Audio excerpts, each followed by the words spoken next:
నమస్తే. నమస్తే. MP elections రాబోతున్నాయి కదా, సో మల్కాజ్గిరి పార్లమెంట్ నుంచి ఎవరు గెలిస్తే బాగుంటుంది అనుకుంటారు, ఎవరు గెలిచే ఛాన్స్ ఉంది అనుకుంటున్నారు? బీజేపీ అభ్యర్థి ఈటెల రాజేందర్ గారు అయితే ఇక్కడ గెలిచే అవకాశాలు చాలా ఉన్నాయండి. ఎందుకు ఈటెల రాజేందర్ గారే రావాలని అనుకుంటున్నారు? ఆయన ఉద్యమ నాయకుడు, తెలంగాణ ఉద్యమంలో కీలక పాత్ర వహించి తెలంగాణ రావడంలో ముఖ్య భూమిక పోషించిన ఉద్యమ నాయకుడు. ప్రజా సమస్యల మీద, ప్రజల గురించి ఏ ఇబ్బందులు ఉన్నాయి అన్నీ ఆయనకు అవగాహన ఉంది. అలాంటి నాయకుడు వస్తే ఈ ప్రాంతం అభివృద్ధి చెందుతుందని మా అభిప్రాయం. ఓకే, ఈటెల రాజేందర్ గారు మరి నాన్ లోకల్ అంటున్నారు కదా, ఇంతకుముందు ఇక్కడ గెలిచినటువంటి రేవంత్ రెడ్డి కూడా నాన్ లోకలే, ఇక్కడోడు కాదు. ఈ పార్లమెంట్ ఎలక్షన్లో లోకల్ నాన్ లోకల్ ఉండదు. ఈ దేశంలో పుట్టిన భారతీయుడు ఎక్కడి నుంచైనా పోటీ చేసే హక్కు ఉంది కాబట్టి ఈటెల రాజేందర్ లోకలే అవుతారు ఇక్కడ. మరి ముందు రేవంత్ రెడ్డి గారు గెలిచారు కదా, సో ఏమైనా చేశారా మరి? ఆయన ప్రతిష్ట పెంచుకోనీకి, ఆయన మీడియాలో కనపడనీకి తప్ప ఈ పార్లమెంటు స్థానాన్ని ఆయన ఏ రోజు కూడా ఈ పార్లమెంటు స్థానానికి పనిచేయలేదు. మల్కాజ్గిరిలో ఇక్కడ ఎవరు గెలిస్తే అభివృద్ధి సాధ్యం అవుతుంది అనుకుంటున్నారు మీరు? ఈటెల రాజేందర్ గెలిస్తేనే అభివృద్ధి సాధ్యమవుతుంది. నరేంద్ర మోడీ గారి నాయకత్వంలో ఈ దేశం ఎంతో అభివృద్ధి పదంలోకి పోతుంది కాబట్టి ఈటెల రాజేందర్ గారు గెలిస్తే రేపు రాబోయే గవర్నమెంట్లో ఆయన మినిస్టర్ కూడా అవుతాడు. ఈ ఏరియా డెవలప్మెంట్కు సహాయ సహకారాలు అందిస్తారని మా అభిప్రాయం. అంటే బీజేపీ నుంచి ఈటెల రాజేందర్ గారు, అలాగే బీఆర్ఎస్ నుంచి రాగిడి లక్ష్మారెడ్డి, అలాగే కాంగ్రెస్ నుంచి సునీత లక్ష్మారెడ్డి, వీళ్ళు ముగ్గురు పోటీ చేస్తారు కదా, మరి ఈటెల రాజేందర్ గారే ఎందుకు రావాలనుకుంటున్నారు మీరు? ఆయన ప్రజల పక్షపాతి, ప్రజల కోసమే పనిచేస్తారు. సునీత మహేందర్ రెడ్డి గురించి తెలుసు, వాళ్ళ భర్త గురించి తెలుసు, అతను ఎట్లాంటి రౌడీ షీటర్లు ఏందో వికారాబాద్ ఏరియాలో తెలుస్తుంది. రాగిడి లక్ష్మారెడ్డి రియల్ ఎస్టేటులో ఎలాంటి అక్రమాలకు పాల్పడుతూ ఉన్నాడో, మన ఏరియాలో చేపల చెరువు కబ్జాలో ఆయన కూడా ఒక పాత్ర ఉంది. ఇలాంటి కబ్జాకోర్లను, రౌడీలను అధికారంలోకి రావద్దు అంటే ప్రజల మనిషి అయిన ఈటెల రాజేందర్ గారు అధికారంలోకి రావాలి. అసెంబ్లీ ఎన్నికల సమయంలో కాంగ్రెస్ ఇచ్చిన హామీలు అమలు చేస్తున్నారంటారా? మరి ఎలాంటి హామీలు అమలు చేయలేదు, ఇప్పటి వరకైతే చేయలేదు. ఈ రాబోయే పార్లమెంట్ ఎలక్షన్ తర్వాత ఏం చేస్తారో కూడా భగవంతుని తెలుసు. కరెంట్ సరఫరా ఎలా ఉంది? కరెంటు కట్లు చాలా ఉన్నాయి. గంటకు కరెంటు పోతుంది, వస్తుంది. ఎప్పుడు వస్తుందో తెలుస్తలేదు, ఎప్పుడు పోతుందో కూడా తెలుస్తలేదు. రాష్ట్రంలో కాంగ్రెస్ ప్రభుత్వం పనితీరు ఎలా అనిపిస్తుంది మీకు? కుక్కలు చింపిన ఇస్తర్లా ఉంది. ఎవడు మినిస్టరో ఎవడు సీఎమో తెలియని పరిస్థితిలో ఉంది ఇప్పుడు. ఒకవేళ ఈటెల రాజేందర్ గారు మీకు కనిపిస్తే మీరు ఏం అడగాలనుకుంటున్నారు? ఈ ఎల్బీనగర్ ఏరియాలో చాలా సమస్యలు ఉన్నాయి.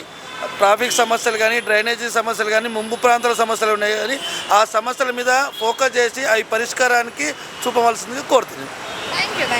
చెప్పండి.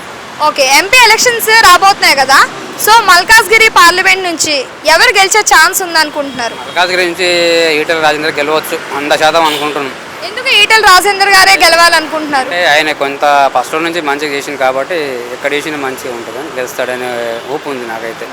అంటే ఆయనది నాన్ లోకల్ కదా, మరి నాన్ లోకల్ వ్యక్తిగతంగా మంచోడు కదా, ఆయన క్యాండిడేట్ మంచోడు కదండి. ఇప్పుడు టీఆర్ఎస్లో ఉన్నప్పుడు కూడా మంచోడే, ఇంతకుముందు ఉన్న మంచోడే కదా. నాన్ లోకల్ అయినా క్యాండిడేట్ అయితే మంచోడే, గెలిచే సూచనలు ఉన్నాయి ఇక్కడైతే. మరి బీఆర్ఎస్ నుంచి చూసుకుంటే రాగిడి లక్ష్మారెడ్డి, అలాగే కాంగ్రెస్ నుంచి చూసుకుంటే సునీత మహేందర్ రెడ్డి వాళ్ళు ఉన్నారు కదా, మరి వాళ్ళు కూడా పోటీ చేస్తారు, వాళ్ళు ఎందుకు గెలవరు అనుకుంటున్నారు? సునీత మహేందర్ రెడ్డి లోకల్ కాదు కదా, ఆమె మహేశ్వరం రాగిడి లక్ష్మారెడ్డి గెలవచ్చు కానీ ఆయన వ్యక్తిగతంగా మంచోడే. కాకపోతే పార్టీ మారిండు, అటు ఇటు మార్పు ఉంటాడు కాబట్టి ఆయన గెలవడనే సూచనలు ఉన్నాయి. ఈటెల రాజేందర్ అయితే ఎక్కడికైనా పోతాడు, ఎక్కడికైనా వస్తాడు, ఆయన గెలిచాడనే సూచనలు ఉన్నాయి 100%. మరి రేవంత్ రెడ్డి గారు ముందు ఇక్కడ గెలిచారు కదా ఎంపీగా, సో ఏమైనా చేశారా? అంటే మాది అక్కడ కాదు కదండి, మాది నాన్ లోకల్, మాది దేవరకొండ. సరే, అసెంబ్లీ ఎన్నికల్లో అలాంటి సమయంలో కాంగ్రెస్ ఇచ్చిన హామీలు అమలు చేశారా? ఇప్పటివరకు అయితే చేయలేదు, చెప్పలేము తర్వాత. మరి రాష్ట్రంలో కాంగ్రెస్ ప్రభుత్వం మీకు ఎలా అనిపించింది? పనితీరు ఎలా ఉంది? మాకు ఆటో వాళ్ళకి 12,000 ఇస్తానంటే మంచిగా ఉంటుంది, లేకుంటే తను కూడా సేమ్ కేసీఆర్ ఫలితాలు. అంటే బాగా అనిపిస్తుందా? అన్ని పథకాలు అవి అందే అంటారా? ఇప్పటివరకు అయితే ఎలక్షన్ వచ్చింది, ఇంకేం చేయలేదు కదండి. ఎలక్షన్ తర్వాత అయితే చూద్దాం. అని ఇప్పుడైతే గ్యాస్ సిలిండర్ అవి ఇస్తా అన్నారు కదా, అందే ఇచ్చారు. ఎలక్షన్ కోడ్లో ఉన్నప్పుడు ఏది లేదు కదా, ఇప్పుడు ఎలక్షన్ కోడ్ ఉంది కాబట్టి ఏం చెప్పలేదు. ఇంకా అది చూద్దాం, ఆయన ముందు చూద్దాం. మంచిగా ఉంటే మంచిగా ఉంటుంది, లేకుంటే లేదు. కరెంట్ సరఫరా ఎలా ఉంది? అన్నీ ఓకే ఉన్నాయి కానీ ఇప్పటివరకు అయితే ఎవరికి ఏం ఇవ్వలేదు. అది మల్కాజ్గిరిలో ఎవరు గెలిస్తే అభివృద్ధి సాధ్యమవుతుంది అనుకుంటున్నారు? ఈటల రాజేందర్ కలిసి. ఈటల రాజేందర్ రెడ్డి. ఓకే, సరే, ఒకవేళ ఈటల రాజేందర్ గారు కలిస్తే మీరు ఏం అడగాలనుకుంటున్నారు?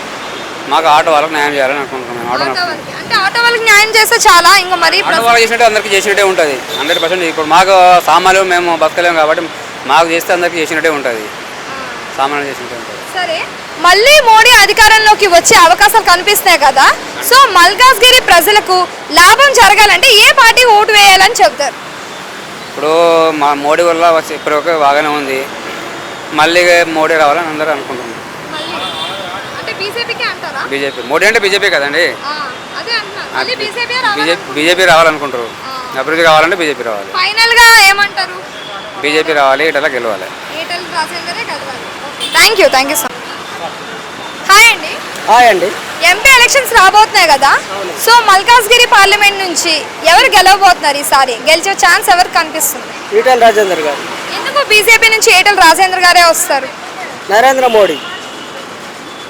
ఎందుకు వస్తారు అనుకుంటున్నారు? నరేంద్ర మోడీ చేసిన అభివృద్ధి కార్యక్రమాలు, దేశ భద్రత. ఇప్పటికి వరకు కాంగ్రెస్ గవర్నమెంటు వచ్చి 4 నెలలు అయిపోయి 5వ నెల అవుతుంది. ఇప్పటి వరకు ఒక మహిళా బస్సు తప్ప ఎటువంటి కార్యక్రమాలు చేయలేదు. అంటే సిలిండర్ ఇస్తారన్నారు కదా తక్కువ రేటుకి, వాళ్ళు ఇచ్చేది ఏంటండి సిలిండరు? ఈరోజు నరేంద్ర మోడీ గారు ఇచ్చిన సిలిండరు 950 రూపాయలు సిలిండర్ ధర, 440 రూపాయలు 450 రూపాయలు అకౌంట్లో పడుతున్నాయి. 500 రూపాయలు సిలిండరు నరేంద్ర మోడీ ఇస్తుండు. వీళ్ళు ఇచ్చేది ఏంటండి 500 రూపాయల సిలిండరు నరేంద్ర మోడీ గారు ఇస్తున్నారు కదా. 5 కిలోలు నెలకు ఒక వ్యక్తికి 5 కిలోల బియ్యం ఇస్తున్నారు. అదొకటి. రైతు బీమా, రైతు బంధు అన్నారు. 2000 రూపాయలు కరెక్ట్గానే ఇస్తున్నాడు నరేంద్ర మోడీ గారు. అంతకంటే ఎక్కువ ఏం కావాలి?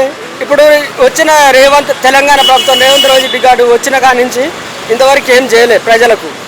నరేంద్ర మోడీ గారికి కంపల్సరీ ఓటేస్తాం. తప్పకుండా ఈటల రాజేందర్ గారు మల్కాజ్గిరిలో భారీ మెజార్టీతో గెలుస్తున్నారు. మరి ఆయనది నాన్ లోకల్ కదా. సునీత మహేందర్ రెడ్డి గారు కూడా ఇదివరకు జెడ్పీ చైర్మన్ అవన్నీ చేసిరండి, ఏం చేయలే ఇక్కడ, మాకు తెలుసు అది. ఇప్పుడు ఇక్కడున్న బీఆర్ఎస్ అభ్యర్థి కూడా రాగిడి లక్ష్మారెడ్డి గారు, వాళ్ళు కూడా ఇంతవరకు ఎవరికి ఏం తెలియదు ఇక్కడ. ఈటల రాజేందర్ గారు అంటే ఎవరు? తెలంగాణ ఉద్యమం నేను చేసినండి, తెలంగాణ ఉద్యమం. వాళ్ళు ఏం చేయలే, మాకు తెలుసు తెలంగాణ ఉద్యమం ఎవరు చేసిరు ఏందనేది మాకు తెలుసు. దానివల్ల ఈటల రాజేందర్ గారు గెలుస్తారు. నరేంద్ర మోడీ గారు హ్యాట్రిక్ 400 సీట్లు ఎన్డీఏ వస్తుంది, 370 బీజేపీ వస్తుంది పక్కా అది. మరి రేవంత్ రెడ్డి గారు ముందు ఎంపీగా గెలిచారు కదా, ఏమైనా చేశారా? ఆయన చేసినది చేయలేపిట్ట వెళ్ళిపోయింది. కానీ ఇంతవరకు మల్కాజ్గిరికి కానీ, ఎల్బీ నగర్ చౌరస్తా కానీ, ఇప్పుడు ఎల్బీ నగర్ మనం మాట్లాడుతున్న మెట్రో కానీ, ఇక్కడ ఆయన చేసింది ఏది లేదండి. అంత కేంద్ర గవర్నమెంట్ నరేంద్ర మోడీ గారు చేసిన విధానం తప్ప ఇక్కడ వేరేది ఏ గవర్నమెంట్ కేసీఆర్ చేసింది లేదు, రేవంత్ రెడ్డి చేసింది ఏం లేదు. మొత్తం చేసింది అభివృద్ధి అంటే మోడీ అంటే అభివృద్ధి. మోడీకి మించిన నాయకుడు భారతదేశంలో లేరు, ప్రపంచం వల్ల కూడా ఇప్పటి వరకు అయితే లేడండి. రాష్ట్రంలో కాంగ్రెస్ ప్రభుత్వం పనితీరు ఎలా అనిపించింది మీకు? అస్సలు బాగాలేదండి, అస్సలు బాగాలేదు. ఒక మహిళలు అనేది బస్సు పెట్టి బస్సులలో మహిళలు కొట్టుకుంటారండి. ఇప్పటికీ మీరు ఎక్కండి ఒక్కసారి తెలుస్తుంది. మరి కరెంట్ సరఫరా ఎలా అనిపించింది? నేను హైదరాబాద్ ఉన్నవాడికి 14 నెలలు అండి. 14 నెలల నుంచి ఇప్పటికి వచ్చిన 4 నెలల నుంచి నా రూల నేను ఉండలేకపోకుండా నేను బయట వచ్చి ఇట్లా తిరుగుతున్నా. కరెంటు ఉంటే నేను నా రూల నేను ఉంటా. కరెంటు లేకనే కాదండి నేను వచ్చి బయట ఉండేది. కరెంటు ఉంటలేదు, ఫ్యాన్ తిరుగుతలేదు, వేడి గాలికి ఉంటాడని నేను బయట తిరుగుతున్నా. మల్కాజ్గిరిలో ఎవరు గెలిస్తే అభివృద్ధి చెందుతుంది అనుకుంటున్నారు? ఈటల రాజేందర్ గారు గెలిస్తే అభివృద్ధి చెందుతారండి. ఒకవేళ ఈటల రాజేందర్ గారు కనిపిస్తే మీరు ఏం అడగాలనుకుంటున్నారు? ఈటల రాజేందర్ గారు కలిస్తే మేము కోరుకునేది ఒకటే, డ్రైనేజీ సిస్టమ్ ఒకటి, మెయిన్ డ్రైనేజ్ అండి. తర్వాత రోడ్లు చాలా వరకు గుంతలు ఉన్నాయి ఈ 2 గవర్నమెంట్లో. ఆ రోడ్లను తేడా చేస్తే సరిపోద్దండి. Thank you so much.